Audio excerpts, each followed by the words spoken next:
이렇게 아름다운 목포에 저를 불러주셔서 정말 고맙습니다.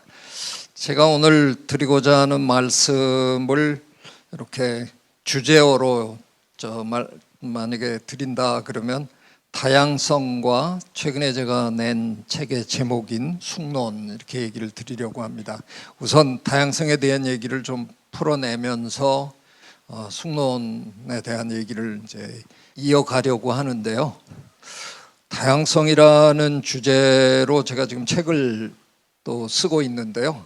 그러는 이유 중에 하나는 이게 생각보다 굉장히 어려운 단어더라고요. 다양한 목소리가 필요하다, 다양한 사회가 좋은 사회다, 뭐 이런 얘기를 우리 요즘 굉장히 많이 듣잖아요. 그런데 정작 왜 그래야 되느냐를 물으면 설명을 제대로 하는 분이 거의 없습니다. 제가 그래서 한 10여 년 전부터 우리나라 분들도 그렇고 외국 사람들한테도 그런 질문을 해도 굳이 화를 내지 않으실 것 같이 생기신 분에게는 질문을 하고 있습니다. 다양한 사회가 왜 좋은 사회일까요? 이렇게 물으면 왜 다양성이 필요할까요? 뭐 이렇게 물으면요, 대답을 해주시는 분이 없습니다. 십몇 년 동안 제가 흡족해 할 만한 대답을 해주신 분이 단 한 분도 안 계십니다. 이건 너무 이상하지 않습니까? 말로는 우리가 다양성 이러는데 정작 설명해 달라 그러면 아무도 못합니다. 제가 이렇게 여쭈면 많은 분들이 이러십니다. 그러니까 다양해야죠. 그래서 네, 그러니까 제가 왜 다양해야 하냐고 여쭙습니다. 그러니까 다양하면 좋잖아요. 아니 왜 좋으냐고요. 네, 그래서 제가 한번 설명을 해봐야 되겠다. 그래서 지금 뭐 책을 준비 중인데요. 언제 끝낼지는 제가 사실은 잘 모르겠습니다. 이걸 제 분야의 제일 최초의 학자라고 할 수 있는 아리스토텔레스는 우리 이 세상을 아주 가지런히 정리를 시도하신 분입니다. 세상의 제일 위에는 신이 있고 신 아래에는 천사들이 있고 지상에 내려오면 임금들이 있는 거고 그 임금 밑에 우리 같은 일반인들, 평민들이 있는 거고 평민 밑에 동물이 있고 동물이 식물을 뜯어먹고 제일 아래 무생물이 있노라. 이게 이렇게 차곡차곡 쌓아 올려져 있다는 거죠. 그래서 위계 질서가 정확하게 돼 있는, 그러니까 아리스토텔레스는 세상을 이런 식으로 바라봤고 이런 식으로 정리했습니다. 저게 어떻게 보면 2000년 동안 서양 사람들의 사상 체계를 이룬 거죠. 서양 사람들은 확고하게 이렇게 생각을 했습니다. 그러던 어느 순간부터 또 기독교가 유럽으로 이렇게 흘러 들어오면서 그 기독교 사상하고 이 아리스토텔레스의 사상하고 너무나 잘 들어맞으면서 우리 인간만 유일하게 신이 창조해 줬다. 그래서 우리는 동물이 아니다라고 이제 믿게 된 거죠. 동물이 아니면 식물도 아닌데 뭘까? 이제 거기서 찰스 다윈이란 분이 나타나는 겁니다. 이분이 어떻게 보면 그 2000년 서양의 사상 체계를 홀로 뒤흔들어 버린 사람이에요. 이분은 인간이라고 해서 특별할 거 하나도 없다, 모두 다 진화의 과정을 거치면서 살아남은 한 종의 동물일 뿐이다 하는 겁니다. 제가 어쩌다가 국립생태원장을 한 3년 했는데요. 그걸 할 때 생태학자의 길이라는 걸 좀 만들었거든요. 그 중에 이제 찰스 다윈의 길을 첫 해에는 제가 정말 존경하고 종종 우리나라에 초청해서 행사도 하고 하는 그 침팬지 연구하시던 여성 제인 구달 박사님, 제인 구달 길이라는 걸 만들어서 구달 박사님을 모시고 봉헌 길 그 행사도 하고 다 그랬어요. 근데 그 다음 해에 사실 따지고 보면 구달 박사님 길을 만들기 전에 사실은 찰스 다윈 길을 더 먼저 만들었어야 되는데 제가 이건 구달 박사님 오시는 일정에 맞추다 보니까 이제 먼저 해드린 거고요. 찰스 다윈의 길을 이제 만드는데 고민이 이제 생겼어요. 제인 구달 길은 제인 구달 박사님을 모셔서 제가 행사를 했는데 찰스 다윈을 모실 방법이 없더라고요. 돌아가신 분을. 근데 제가 다윈의 사도들이라는 책을 몇 년 전에 냈는데요. 찰스 다윈의 이론을 세상에 알리는 역할을 하는 학자들을 제가 만나서 인터뷰를 하고 그걸 책으로 묶은 겁니다. 하다 보니까 12분을 하게 됐어요. 그래서 다윈의 12제자들, 약간 도발적이죠. 예수님의 12제자들을 이렇게 좀 빗대서 이제 한 건데, 거기서 제가 거침없이 만약에 찰스 다윈이 부활한다, 새로 태어난다 그러면 버선발로 뛰어가서 만나보고 싶어 할 분이 이분이다. 그리고 소개한 분이 지금 프린스턴 대학의 미국 프린스턴 대학의 명예교수를 하고 계시는 피터 그랜트라는 분입니다. 찰스 다윈은 비글호를 타고 세계 일주를 하는 과정에서 남미의 에콰도르 앞바다에 있는 갈라파고스 제도에 가서 많은 걸 관찰하고 특히 중요한 건 거기에 사는 핀치라는 작은 새들을 잔뜩 채집해 갖고 영국 자연사박물관에 보내놓았어요. 다윈은 그 핀치 새들이 모양이 다 다르니까 부리 크기도 다르고 그러니까 다 다른 종인 줄 알았어요.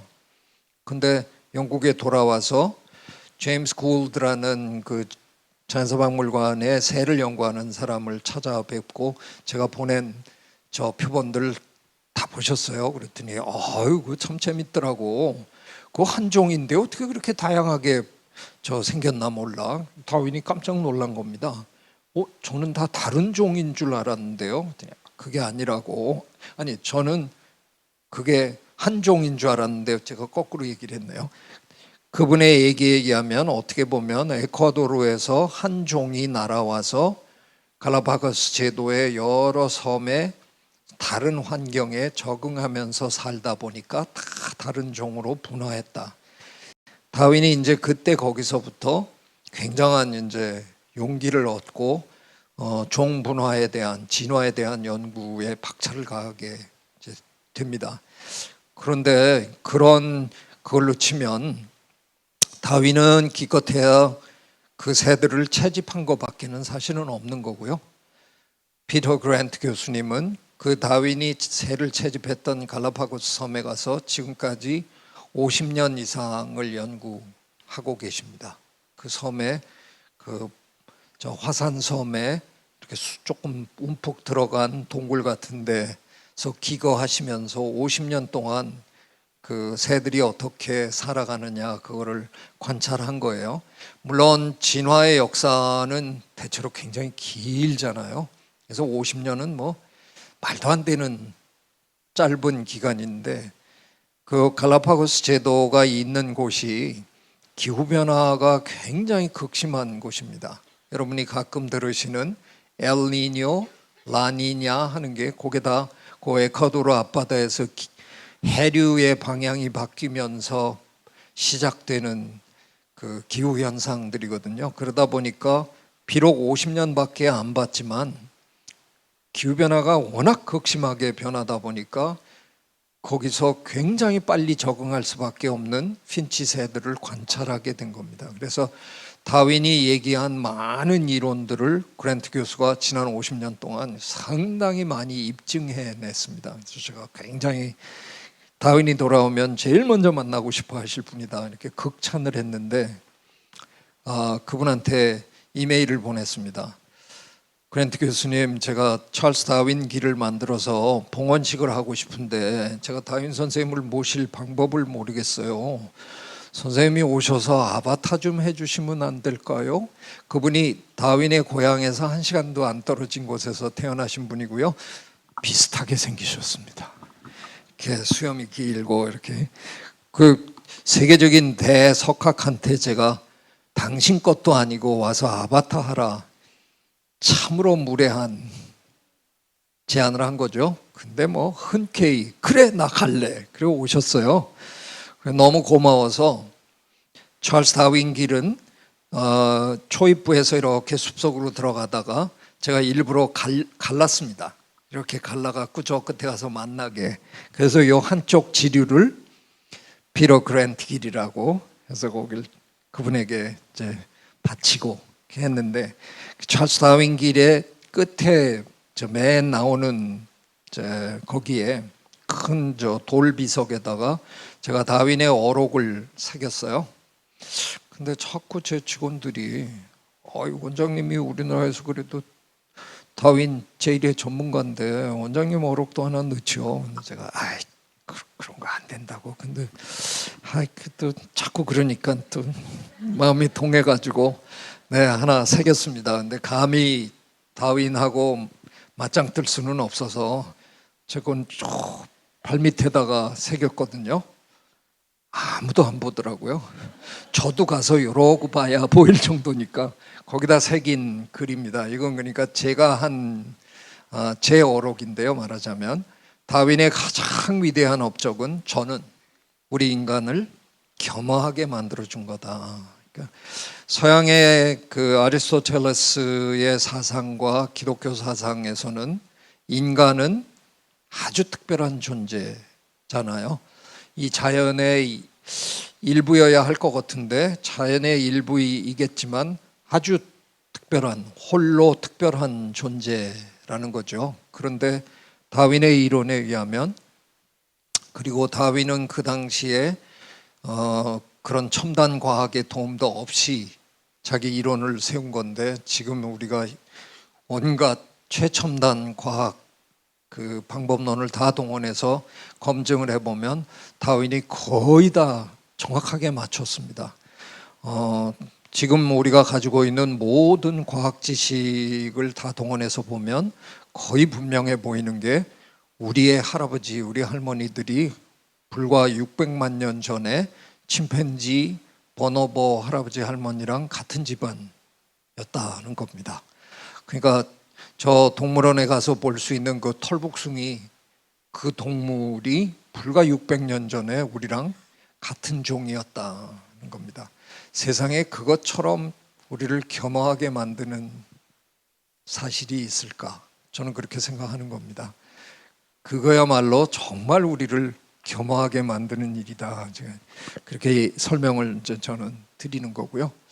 네, 우리 미당 선생님은 이렇게 글을 쓰셨잖아요. 뭐 우리나라 지금 제가 황지우 시인 앞에서 하는 얘기지만 뭐 대한민국에서 산 사람 치고 이 시 모르는 사람은 거의 없는 거죠. 우리가 입시를 위해서도 다 했는데, 네, 미당 선생님은 봄부터 그렇게 소쩍새가 운 이유가 한송이 국화꽃을 피우기 위해서 그랬던 것 같다. 예, 천둥 먹구름 속에서 그렇게 울었던 것도 한송이 국화꽃을 피우기 위해서 그랬다. 이건 어디까지나 시고요. 저 같은 자연과학자는 그렇게 생각하지 않습니다. 이 세상의 모든 생명체는 그냥 그 스스로 존재 이유와 가치를 갖고 있습니다. 서양에서는 자연을 가리켜서 영어로 nature라고 부르잖아요. 저는 그 단어보다 중국 사람들이 만든 이 단어가 너무 좋아요. 자연. 그냥 스스로 그러하다라는 뜻이잖아요. 자연에 있는 이 모든 생물들은 결코 어떤 목적을 위해서 만들어진 존재가 아닙니다. 그리고 누군가를 위해서 존재해 주는 존재들도 아닙니다. 이들은 그냥 존재할 뿐입니다. 다 나름대로 환경과 적응해 가면서 그냥 살아남은 존재들입니다. 이런 걸 저는 연구하는 사람입니다. 그래서 저에게는 다양성이라는 게 너무나 당연하고 너무나 중요한 연구 주제입니다. 그런데 제가 모두에 여러분에게 말씀드린 대로 다양성이 왜 중요하냐고 아무리 여쭤봐도 답을 해주시는 분이 없습니다. 그래서 제가 스스로 찾아보기로 지금 이제 하고 찾고 있는 중입니다. 그래서 이것저것 읽어보고 뭐 별의별 걸 다 하는데요. 최근에 그림 어제하는 한 몇 년 전에 미국의 버스턴 대학의 인류학과에 피터 우드라는 교수님이 계시는데 그분이 쓴 책, 2003년에 쓴 책인데요. 그냥 제목이 Diversity, 다양성입니다. 이 책을 읽다가 굉장한 걸 배웠습니다.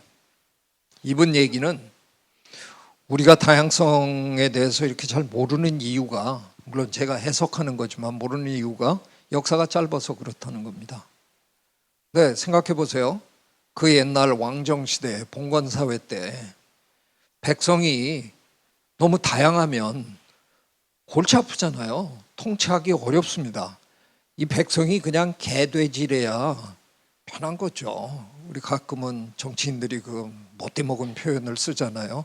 백성은 개돼지다 이렇게 쓰는데, 그래서 그 당시에 다양성을 얘기할 이유가 전혀 없었다는 거죠. 다양하면 안 되는 겁니다. 그냥 통치하기 편한 그게 백성이어야 되는 거고, 그러다 보니까 다양성에 대한 얘기가 화두가 될 이유가 전혀 없었다는 거예요. 이분은 굳이 이 사건을 최초의 사건으로 들더라고요. 물론 이건 한 학자의 의견이라서 뭐 정답일지는 잘 모르겠습니다. 근데 1961년에 그 유명한 미국의 존 F 케네디 대통령님이 그 대학 입시라든가 입사 시험이라든가 뭐 이럴 때 성별, 인종, 뭐 신앙 이런 거 갖고 차별하지 말아라. 그거를 의회를 통과하려 그러면 법으로 만들려 그러면 굉장히 오래 걸릴 거니까 그냥 행정명령으로 사인을 해버리신 거예요. 피터 우드 교수님의 연구에 의하면 이게 다양성의 시초였다는 거예요. 이 이전에는 우리는 다양성을 존중할 필요가 없었대요. 가만히 생각해 보면 그럴듯합니다. 저는 그래서 제가 지금 쓰고 있는 Diversity, 다양성 책에는 뜻밖의 제가 요즘 세종대왕 공부를 하고 있습니다. 세종대왕님은 제 생각에 인류 역사에 위정자로서 정치를 하는 사람으로 그런 생각을 하신 사람이 그분 말고 또 있을까? 백성이 너무 똑똑하면, 백성이 너무 생각이 많으면 통치하기 힘든 건데, 훈민정음을 만드신 이유가, 당신이 밝히신 이유가 백성이 글이 없어서 자기 생각을 정리하고 얘기할 수 없으니까 내가 그 백성을 어여삐 여겨 내가 글을 만들었다. 이런 분이 어디 있습니까? 제가 생각할 때 인류 역사에 이렇게 기가 막힌 분은 정말 없었던 거 아닌가. 물론 평소에도 저도 뭐 다른 분들이 다 그러시듯이 세종대왕 존경합니다. 그냥 그러고 살았어요. 근데 최근에 이 공부를 하다가 보니까 이건 어느 나라 역사에도 그런 지도자를 제가 읽어본 적이 없습니다. 참으로 위대한 분이었다는 생각을 요즘 참 많이 합니다. 케네디 대통령은 이걸 사인하고 얼마 안 돼서 암살당해서 돌아가셨습니다. 근데 케네디 대통령 이후에 이어받은 린든 존슨 대통령님이 그래서 이 affirmative action이라는 영어로 그 차별 금지 법안이죠. 그거를 정말 적극적으로 이렇게 시행하신 분입니다. 그래서 미국 역사에서 이제 드디어 이런 문제가 이제 등장을 한 건데, 잘 따지고 보면 사실은 처음부터 이 법안이 다양성을 염두에 두고 만든 법안은 아니랍니다. 불평등을 없애기 위해서 만든 법안. 그래서 평등이나 자유의 개념으로 시작한 개념이랍니다. 그런데 이게 얼마 후에 미국이 2차 대전이 끝나고 난 다음에 미국 정부가 군인들, 전쟁에 참여했던 군인들에게 많은 혜택을 주는 그 행정을 합니다. 그분들은 뭐 대학 간다 그러면 장학금 다 대주고 뭐 이런 거 하는데, 이 바크라는 이 양반이 캘리포니아 주립대학 데이비스라는 곳에 입학 원서를 냈는데 떨어졌어요. 근데 우연찮게 그 정보를 좀 알게 됐는데, 자기보다 성적이 나쁜 흑인, 동양인 얘네들 다 붙었는데 자기가 떨어졌더라는 거예요. 그래서 열받아가지고 소송을 걸었어요. 이게 결국은 대법원까지 갑니다. 이겼어요, 이 양반이. 근데 그 대법원 판결은 이 양반에게 했는데, 그때 대법관 중에 한 분, 저스티스 루이스 파월이라는 이 대법관이 소수 의견, 졌지만 홀로 나는 이렇게 생각한다라고 그 소수 의견을 낸 게 있습니다. 거기서 이분이 처음으로 다양성을 얘기합니다.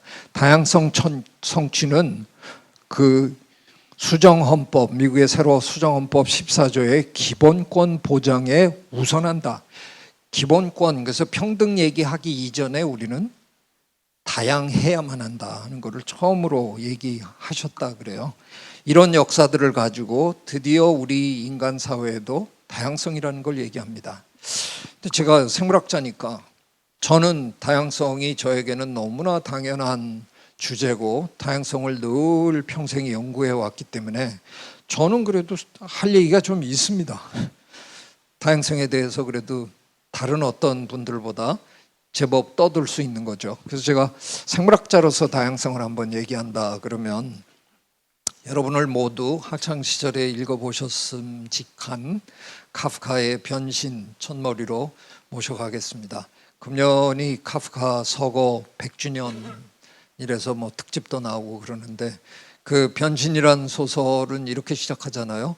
자다가 깨어났더니 갑충이 되어 있더라, 뭐 이렇게 시작하잖아요. 갑충, 곤충, 애벌레라는 뜻입니다. 제 강의가 재미없더라도 졸면 큰일 납니다. 네. 하여간 이 애벌레가 지금 이파리를 굉장히 맛있게 먹고 있거든요.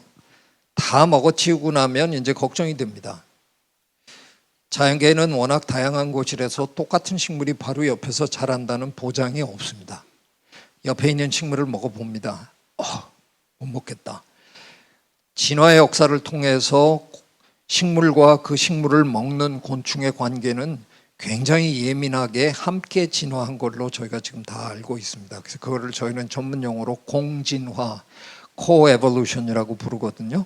그러니까 옆에 있는 아무 식물이나 솔직히 저는 못 먹습니다. 근데 만약 제가 뭐 내 주제에 찬밥도 엄박 가리냐, 그래서 이거라도 그냥 먹고 살아야지, 그러면 다행인데, 제가 나 이 똑같은 내가 먹어치운 이 식물을 먹어야 되겠다, 그러면 길을 떠나야죠. 한 5m쯤 떨어져서 한 그루가 있다고 칩시다. 5m 뭐 우리가 한 7, 8발자국이면 가지만, 저 작은 갑충에게는 그야말로 구만리 같은 거리입니다. 그걸 제가 또 뭐 시력이 좋아서 이렇게 둘러보고 저기 있네 그리고 직진할 수 있는 게 아니잖아요. 쟤는 보나마나 옆에 있는 식물을 냄새 맡아보고 시식해보고 토하고 뭐 이러면서 가야 되는 겁니다. 시간이 걸립니다. 그 시간 동안 제가 다 먹어치운 저 식물은 또 작은 이파리를 내면서 생장할 수 있습니다. 자연계는 다양성을 담보해 줄 수 있습니다. 그런데 우리가 농사 짓는 방법은 어때요? 제가 옛날 코스타리카 정글을 돌아다닐 때 찍은 사진인데요. 바나나 농장을 지나가다가 찍은 사진인데, 이게 바나나인 줄 모르고 보시면 저게 공장이지 농장입니까? 뒷산에 올라갔더니 바나나가 눈이 모자라게 심어져 있더라고요. 저는 분명히 압니다. 여기가 바나나 농장을 시작하기 전에는 여기 보나마나 다양한 식물들이 막 뒤엉켜서 살고 있는 들이었을 거 아니에요. 근데 우리가 농사 짓는 방법이 이런 거잖아요. 저 들에 쳐들어가서 저기 있는 식물 다양성을 완벽하게 제거하고 영으로 만들고, 우리가 원하는 식물 하나로 단일종으로 쫙 침습니다. 그러면 만일 이거를 특별히 좋아하는 곤충은 전국에서 입소문 타고 몰려옵니다. 어제까지는 예쁜 곤충이었는데 내가 식문 작물을 먹으면 이 자식 해충, 그리고 우리는 살충제를 뿌려댑니다. 이 악순환을 우리가 수백 년 동안 지금 해왔습니다. 그러다 보니 여러분 뭐 읽으셨을 만한 책, 세계적인 베스트셀러 총균쇠를 쓰신 UCLA의 제럴드 다이먼드 교수님, 농업은 우리 인류가 저지른 최악의 실수다, 이렇게 이 책에서 질러대셨습니다. 우리는 농촌을 목가적인 관점에서 이렇게 바라보지만, 낭만적으로 보지만, 사실은 인류 역사에서 가장 처참하게 생물 다양성을 파괴시킨 데가 농촌입니다. 농사를 짓기 위해서 어마어마한 생물 다양성을 우리가 파괴했습니다. 제가 오래전에 찾아뵙고 제가 질문을 드렸어요. 그러면 우리 농사 그만 접어치울까요? 그랬더니 뭐 내가 그렇게까지 얘기할 수는 없지만 그래도 잘못한 건 내가 지적해도 되지 않나? 뭐 이렇게 지금 변명하시는 중이에요. 간작도 가능하고 혼작도 가능하고 뭐 여러 가지 방법이 있잖아요. 근데 우리 조상님들은 생산성, 효율성에 꽂혀서 그냥 한 가지로 심는 거를 택한 겁니다. 그 과정에서 어마어마한 생물 다양성 학살이 이제 자행된 거죠. 식물만 우리가 이 짓 했나요? 동물은 어떻습니까? 내가 여기 목포에도 아마 양계장 있고 뭐 양돈장 있고 이럴 텐데 다음번에 혹시 그런 데 갈 기회가 있으면요, 한번 이런 거 한번 해보세요. 저 가운데 길로 이렇게 가면서 쟤네들 얼굴 한번 이렇게 한번 보세요. 진짜 똑같이 생겼습니다. 왜 그런지 아세요?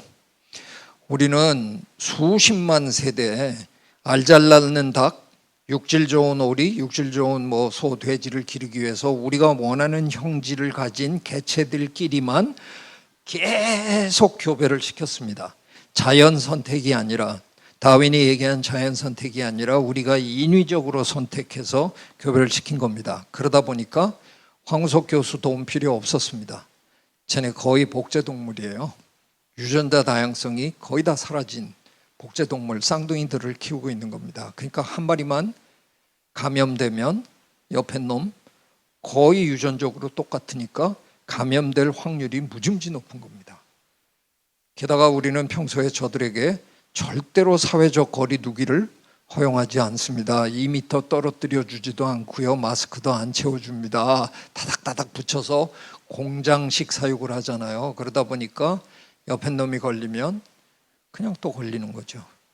그래서 우리는 복지부 직원들이 고병원성 AI 바이러스가 검출됐다 그러면 백의의 천사로 돌변해서 흰 옷을 입고 나타나서 그 오리들을 3만 마리, 30만 마리 오리들을 한 분 한 분 정중하게 목숨을 거둬들이는 게 아니라 시간이 없다는 핑계로 구덩이를 파고 살아있는 오리들을 그냥 등 떠밀어서 쳐박고 흙으로 메우는 말도 안 되는 짓을 자행하고 있습니다. 질문 하나 할게요. 신문 기사 제목으로 독감으로 일가족 몰살 아니면 코로나19로 일가족 몰살 보신 적 있습니까? 없을 겁니다. 화재로 일가족 몰살? 그건 있죠? 온 가족이 고온이 잠들었는데 화재로 집이 폭삭 무너지면 몰살 당합니다. 그죠? 그런 일은 벌어집니다. 독감으로 코로나19로 일가족 몰살 들어보지 못한 이유는 그런 일은 없기 때문입니다. 왜 없어요? 엄마 아빠는 근친상간을 하는 게 아니면 다른 집안에서 오셨어요. 유전적으로 다릅니다. 그래서 두 분이 한꺼번에 걸려서 죽는 일 별로 없습니다. 한 사람은 아프고 한 사람은 간호하고, 두 양반이 저 유전자를 섞어서 낳은 자식들도 오빠는 걸리는데 동생은 멀쩡한, 감기 집안에서 감기 돌 때 다 콜록거리는데 한 놈 멀쩡한 놈이 있잖아요. 가끔. 그 이유는 유전적으로 다르기 때문에 그렇습니다. 근데 가족이 유전적으로 다르면 얼마나 다를까요? 별로 다르지 않습니다.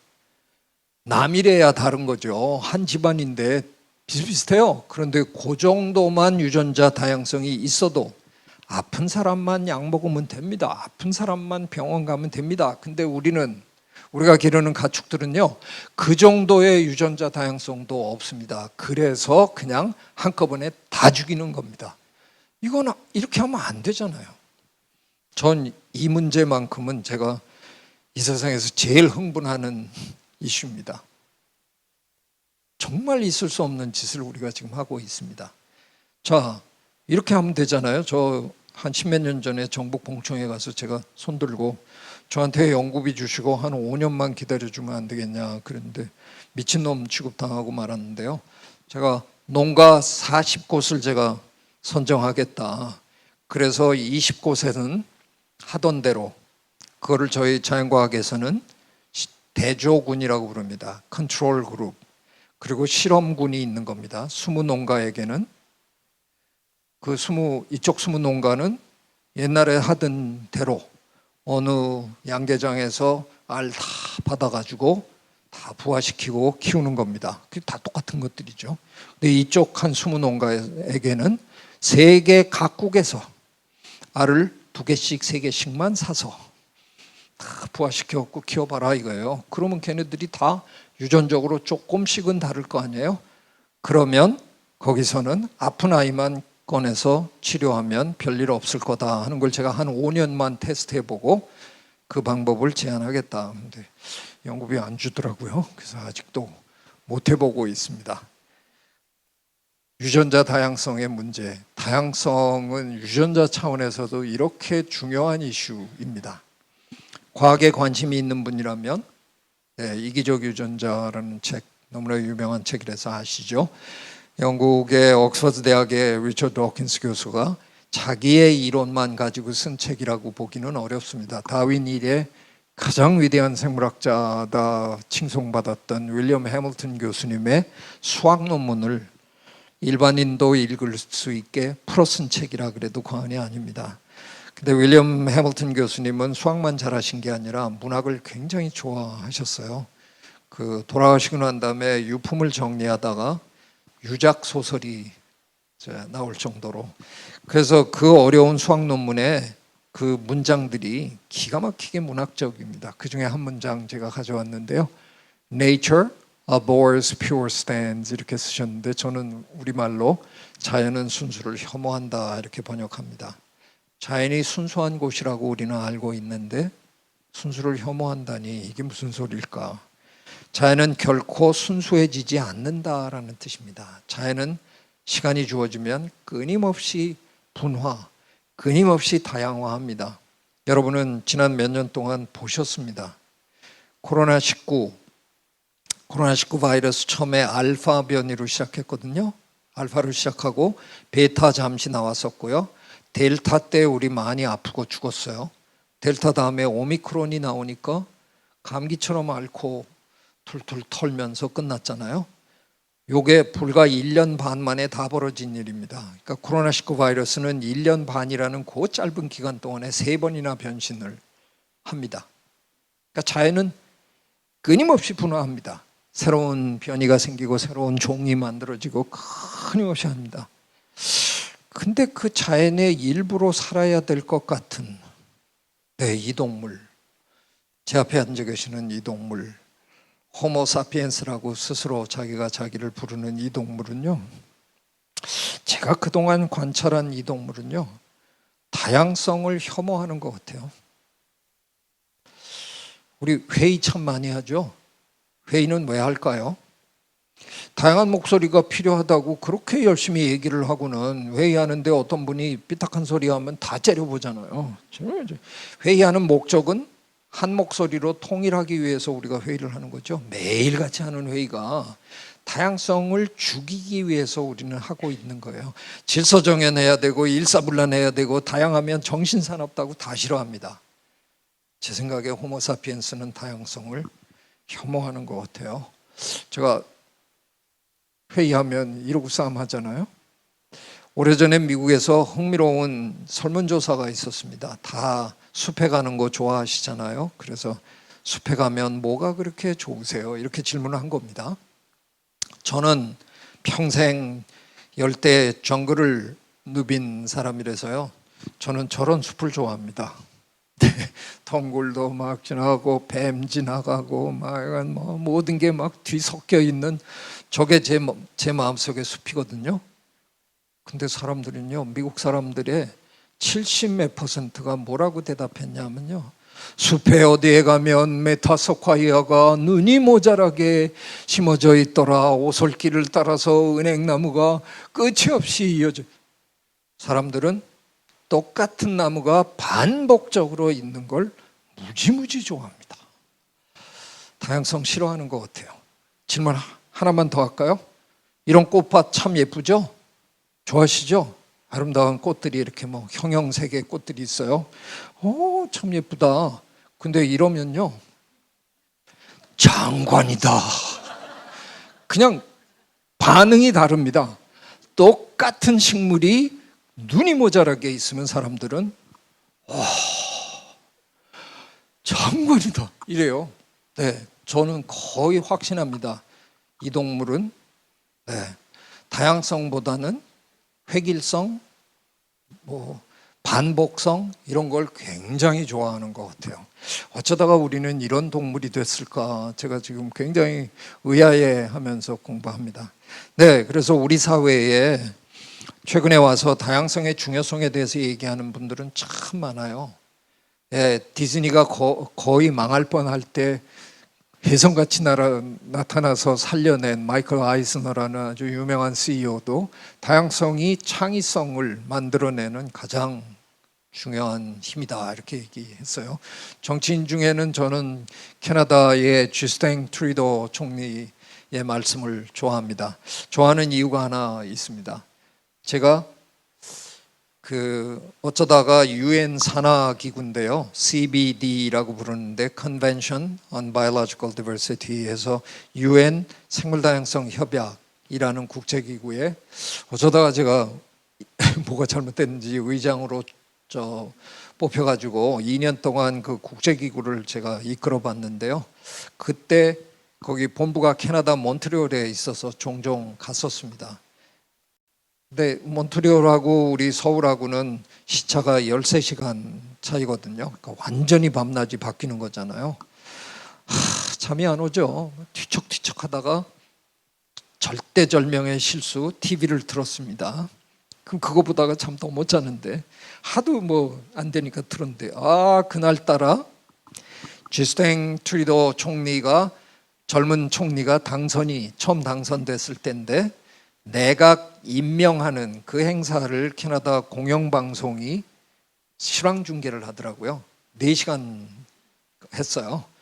장관 한 사람씩 호명하고 임명장 주면 임명장 받아서 스피치하고 들어가서 앉고 이겁니다.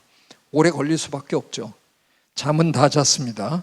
제가 그 정도가 아니라 종이 한 장을 꺼내가지고 이렇게 긋고 남자, 여자, 발을정자를 제가 씁니다. 한 사람 임명될 때마다. 왜 그랬을까요? 저 한국에서 뉴스 보고 갔거든요. 저 양반이 여성 장관을 50%를 하겠다라고 공약을 내세우고 당선된 사람이에요. 그래서 제가 너 진짜 50% 하나 보자. 그리고 여성 하나 긋고 남성 긋고 이러니 뭐 잠은 다 달아났고요. 다 끝냈는데 진짜 정확하게 여성을 50%를 맞추더라고요. 50%를 맞춘 것도 대단하고요. 여기 보시면 두 권을 쓰신 분이 여기 한 분 있으시죠?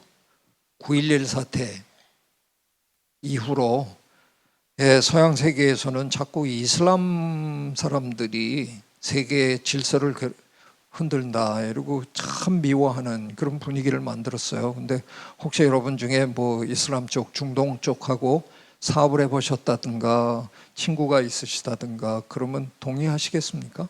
아닙니다. 그분들도 다 아름다운 사람들입니다. 이게 그냥 국제 질서에 따라서 저분들이 악마화가 된 거죠. 그러지 말자 우리는 얘기하는데 트루도 총리는 저런 분들을 장관으로 모셨습니다. 이슬람, 힌두 장관을 모셨습니다. 이게 대의 민주주의라는 거 아닌가요? 내가 직접 정치에 참여할 수 없으니까 내가 선거로 나를 대신해서 정치해 줄 사람을 우리가 뽑는 거잖아요. 그게 우리가 지금 실행하고 있는 민주주의잖아요. 트루도 총리는 구석에 보시면 휠체어 타신 총리님 계시죠? 저 장관님 계시죠? 장애인의 권리를 대변해 줄 수 있는 분을 장관으로 모신 겁니다. 이게 대의 민주주의입니다. 제가 생각할 때 이게 모름지기 정치는 이렇게 하는 게 맞는 겁니다. 이렇게 하자고 우리가 약속한 겁니다. 근데 안 하는 거잖아요. 그 다음날 아침에 제가 회의를 주재하는데 퀘벡주에 환경부 장관이 와서 축사를 하기로 됐어요. 오셨는데 여성이더라고요. 제가 괜히 멋을 좀 부렸습니다. 그 장면에서. 총리 한 사람 제대로 뽑으니까 갑자기 세상에서 제일 멋있는 나라가 돼버린 캐나다의 환경부 장관을 소개합니다. 그랬더니 이 양반이 그냥 입이 귀에 걸리더니 축사는 안 하고 트루도 총리 자랑을 한 3분을 막 그냥 해대더라고요.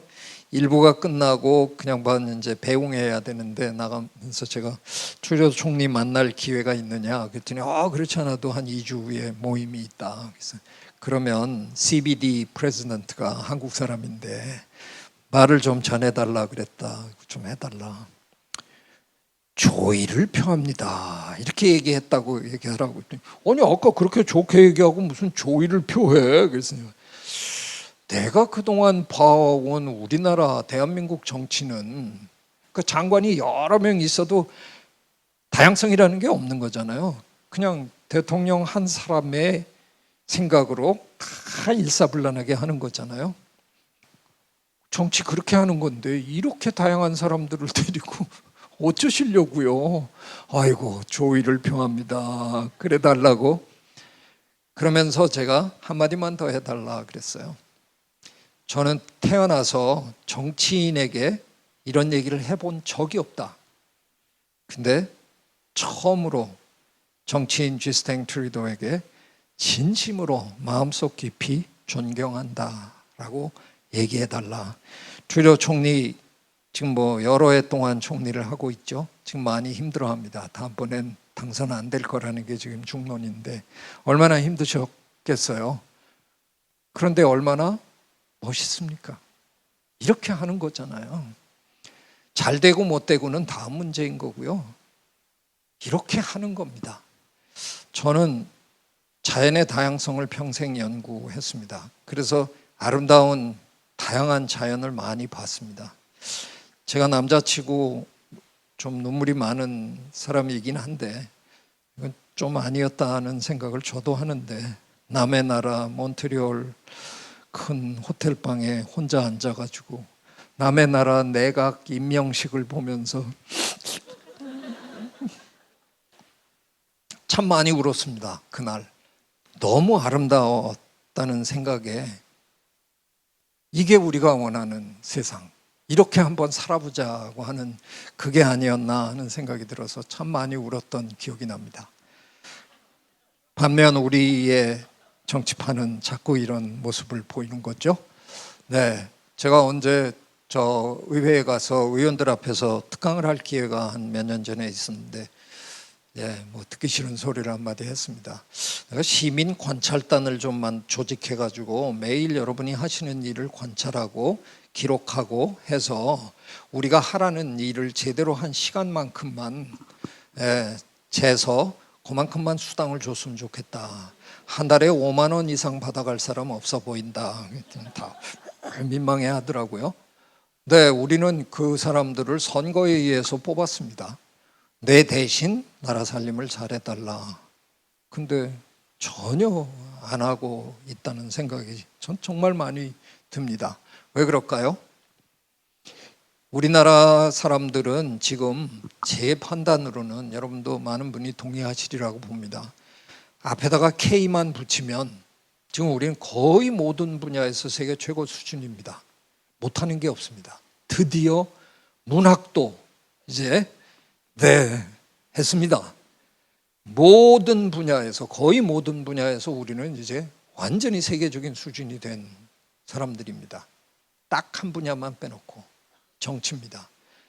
그 분야만 정말 못해도 이렇게 못할 수 있을까? 저 바닥 시궁창에 지금 박혀 있는 거죠.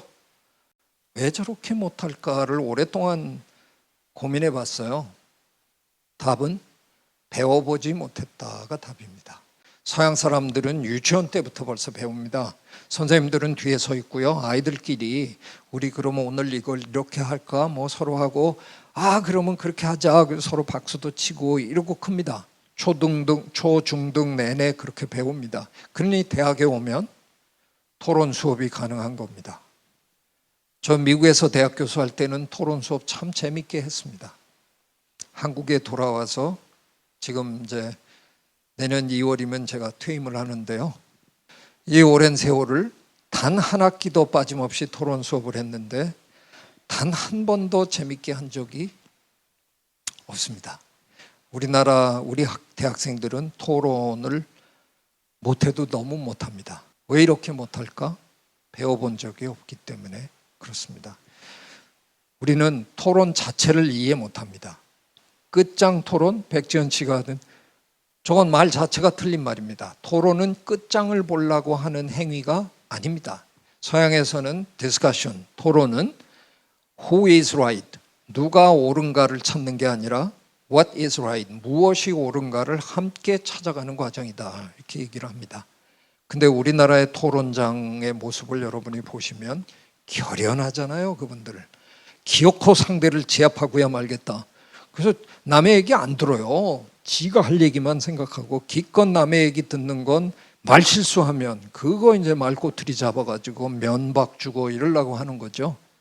내가 이겨야 된다는 거에만 꽂혀가지고 토론을 2시간을 하든 3시간을 하든 배우는 게 한 개도 없는 겁니다. 그게 아니거든요. 토론은 원래 이러자고 하는 거예요. 같이 얘기를 하다 보면 나는 어떻게 이 문제에 대해서 한 번도 저렇게 생각해 본 적이 없을까? 저 사람은 어떻게 이 문제를 저런 각도에서 보지? 이런 걸 깨달으면서 내가 성장하는 게 그게 토론의 목적이에요. 근데 우리는 그걸 정말 못해도 너무 못합니다. 제 지도 교수님인데요. 1998년에 컨실리언스라는 책을 내셨습니다. 학문이 너무 쪼개져 있는 걸 개탄스럽게 생각하시고 학문 간의 넘나듦을 이제 얘기하시기 위해서 했는데 컨실리언스라는 단어는 당시 어느 영어 사전에도 없던 단어입니다. 19세기 영국의 자연철학자 윌리엄 휴올이 만들어서 쓰다가 인기가 없어서 그랬는데 죽어버렸어요. 그 고어를 하버드 대학의 대가가 발굴해서 책 제목으로 썼습니다. 그건 이해할 수 있죠? 같은 해에 캘리포니아에서 컨실리언스라는 와인이 출시가 됐습니다. 이거 어떻게 이해해야 돼요? 제가 선생님한테 99년도에 가서 말씀드렸어요. 선생님, 컨실리언스라는 와인 있는 거 알아요? 그랬더니 그놈들은 그 이름을 어디서 찾았대? 아니, 선생님도 찾기 힘든 걸. 저 양반들 4명의 젊은 와이너리 오너가 같이 만든 와인인데요. 자기네들이 홈페이지에 한 페이지짜리 어떻게 컨실리언스가 탄생했나 이걸로 적어놨는데 정말 가관도 그런 가관이 없어요. 첫 문단은 컨실리언스는 19세기 영국의 철학자 윌리엄 휴올이 만든 개념인데 분야 간의 넘나듦, 학문 간의 소통을 얘기하는데 와인이 뭐냐? 와인은 우주와 인성의 교감의 맛의 향. 제가 읽다가 술이나 팔어. 술장수 주제에 뭘 이렇게 유식하다고. 그것도 감동이었고요. 그 다음 문단이 정말 감동이었어요. 이름을 짓기로 하고 4사람이 각자 이름을 지어왔다는 거예요. 한 달에 걸려서 정말 열심히 자기가 이름을 하나씩 만들어 온 거예요. 서너 시간에 걸친 토론을 마치고 우리들 중에 하나가 모자를 벗었다, 종이를 찢었다, 적어서 넣었다, 개표했다, 만장일치였다 이렇게 나와요. 만장일치로 왜 4표밖에 안 되는데 문제는 어디 있어요? 그 4표 중에 3표는 자기가 그렇게 심혈을 기울여서 만들었고 한 달 내내 고심해서 만들었고 서너 시간 동안 열변을 토했을 거 아니에요. 왜 이 이름이 돼야 되는지. 근데 정작 뽑을 때는 그 4명 중에 3명은 자기 이름을 기꺼이 포기하고 자기 친구 누군가가 만든 컨실리언스라는 이름에 기꺼이 동참했다는 겁니다. 이게 바로 디스커션을 하는, 토론을 하는 목적입니다. 내 걸 주장하자는 게 목적이 아니고요. 남의 것이 좋으면 따라가자는 거고 거기서 배우자는 게 목적인데 우리는 그럴 자세가 전혀 안 돼 있어요. 이게 참 안타까운 현실입니다. 근데 좋기로는 서양처럼 학교에서 우리 아이들이 배울 수 있으면 최고인데 우리나라의 입시 제도가 근본적으로 바뀌지 않는 한 그거는 거의 가망 없어 보이고요. 어느 훌륭한 선생님이 학생들 데리고 토론 수업을 열심히 하면 아마 학부모들이 또 쳐들어올 거예요. 시덥잖은 그따위 짓 하지 말고 입시 준비나 제대로 시키라고 또 이제 아마 사태질 당할 텐데 그러면 어떻게 해야 되지? 가망이 없나? 근데 제가 공부를 조금 하다 보니까 우리는 어쩌면 상당히 자질이 있는 민족인지도 모르겠다는 생각을 해봤습니다. 경연, 조선의 왕들은 사대부들이랑 경연을 했다는 거 아니에요. 세종대왕은 하루에 2번도 하셨더라고요. 조선의 임금은 백성보다 똑똑하지 않으면 임금도 못했어요. 근데 우리는 왜 저렇게 똑똑하지 않은 사람들이 저렇게 정치를 하는지 저 이해를 못하겠는데 백성과 그러니까 백성을 대표하는 그 석학들과 임금이 매일같이 토론했다는 거잖아요. 장바닥에서는 가면만 하나 쓰면 양반 흉 다 봤어요. 그거 그냥 가면 벗기고 감옥에 쳐넣는 건 일도 아니잖아요. 우리 그거 허용했던 문화입니다. 요것만 하나 가리면 누군지 뻔히 아는데 근데 해도 우리는 아마 이런 문화가 있었던 것 같아요. 이게 언제 없어졌냐? 제 판단으로는 일제 때 없어졌습니다. 식민이 너무 똑똑하면 통치가 불가능할 거 아니에요. 그래서 일제는 우리에게 주입식 교육을 시작한 거죠. 모든 사람이 다 똑같은 생각을 하게끔 만든 거 아니에요. 그거에 대한 제가 무슨 확신이 있는 건 아닌데 제 나름대로 약간의 뒷받침할 증거가 하나 있습니다. 제가 우리나라에선 그래도 처음으로 영장류 연구라는 걸 시작한 사람이거든요. 대한민국엔 그런 게 없었는데 근데 너무 기반이 없으니까 제 학생 중에 3명이나 제 연구실에서 석사만 하고 일본의 교토대학으로 박사를 하러 갔습니다. 일본의 교토대학엔 세계적인 영장류 연구소가 있습니다. 이 3놈이 다 여름방학에 오면 선생님 학교 다니기 재미없어서 못 다니겠어요. 그래요. 왜 그래요? 제 연구실에는 과학의 언어는 영어거든요. 아무리 과학적 재질이 뛰어나도 영어 못하면 그러면 성공 못합니다. 모든 걸 영어로 다 발표를 해야 되기 때문에 그래서 저는 연구비도 없는 주제에 제 돈 들여서라도 저 한 사람 여기 없죠. 큰일 날 뻔했네. 제 돈 들여서라도 영어권 사람을 거의 한 해도 빠짐없이 늘 연구실에다 뒀습니다. 그럼 그 사람 한 사람 때문에 저희 연구실은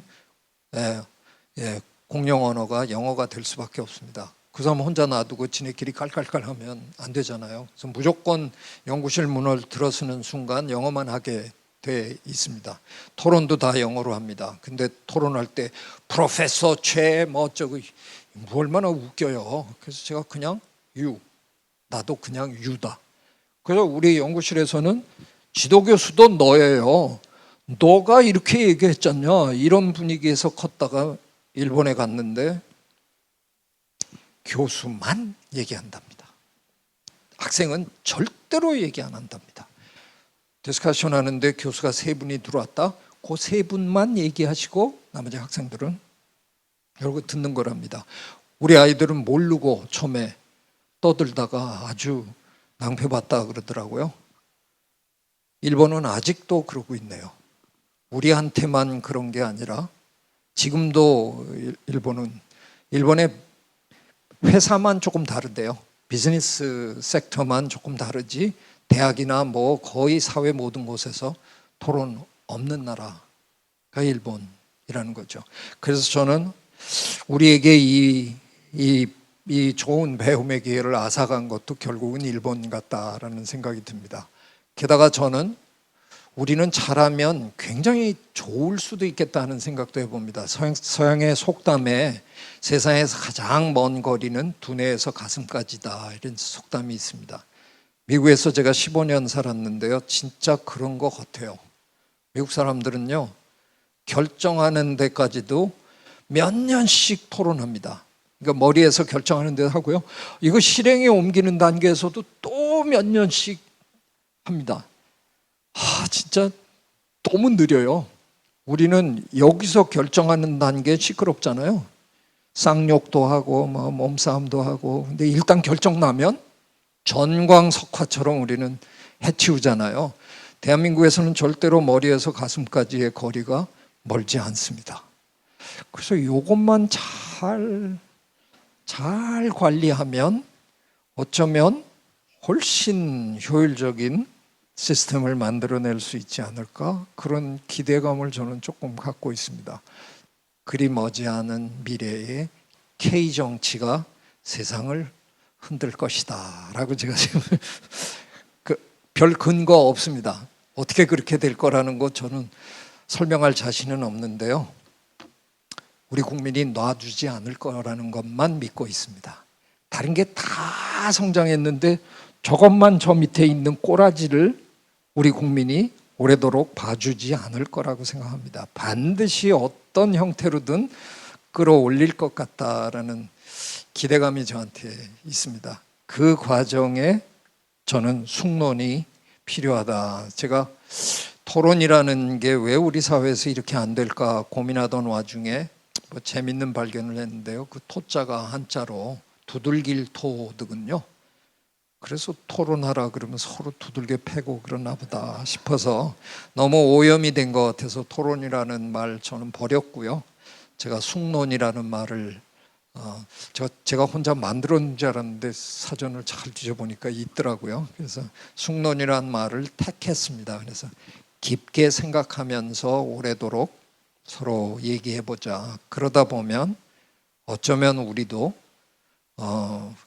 그야말로 모두가 다 어느 정도는 수긍할 수 있는 그런 합의를 도출해내는 그런 경험을 하게 되는 날이 오지 않을까. 그러면 다양한 사람들이 모여서, 균일한 사람들이 모여서는 숙론 같은 거 해봐야 아무 소용없어요. 일단 기본적으로 다양성이 기반이 돼야 되는 거고요. 그 다양성이 다양하게 그냥 남아있으면 죽도 밥도 안 됩니다. 골치만 아픕니다. 근데 거기에서 숙론을 통해서 뭔가 우리가 이끌어내면 제가 20년 전에 우리 사회에 화두로 던진 통섭을 이뤄낼 수 있지 않을까, 그런 생각을 요즘 많이 하고 있습니다. 어쩌면 지금 이 순간 우리가 숙론을 얘기하기 너무 이른 상황일 수도 있다고 얘기를 하더라고요. 지금 이 시점에 서울의대 교수들과 정부가 숙론의 장을 만들어서 투닥거리고 있습니다. 잘 안 된다고 저한테 얘기가 들려오더라고요. 그러나 시작을 해야죠. 제가 황조준 선생님 시 중에 가장 좋아하는 시 중에 하나의 구절에 길은 가면 뒤에 있다, 선생님이 그러셨어요. 길은 우리가 가면 그게 길이 되는 거다라는 뜻으로 말씀하셨다고 저는 생각합니다. 그래서 감히 저는 숙론의 길을 지금 제가 한 발짝이라도 떼고 가려고 그러는데 많은 분들이 같이 동참해 주시기를 기대합니다. 고맙습니다.